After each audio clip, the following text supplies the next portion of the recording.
জুলাইয়ের অভ্যুত্থানের পর বা জুলাই ও আগস্টের অভ্যুত্থানের যে আকাঙ্ক্ষা ছিল মানুষের, স্বৈরাচার হাসিনার রোশনালে পরে যে সকল নেতারা অ্যারেস্ট হয়েছিলেন, হামলা মামলার শিকার হয়েছিলেন, সেই সকল রাজবন্দীদের মুক্তির দাবিতে আসলে আমাদের এই আজকে দাঁড়ানো আমরা কখনো আশা করি না,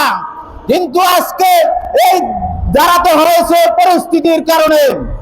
বর্তমান সরকার, এই অন্তর্বর্তীকালীন সরকার, এর কাছে আমাদের এই সকল রাজবন্দীদের মুক্তির দাবিতে আমরা বাধ্য হয়েছি আজকে দু চারটি কথা বলার জন্য। প্রিয় নেতৃবৃন্দ, আপনারা জানেন এই যে সকল রাজবন্দীরা আজ মুক্তির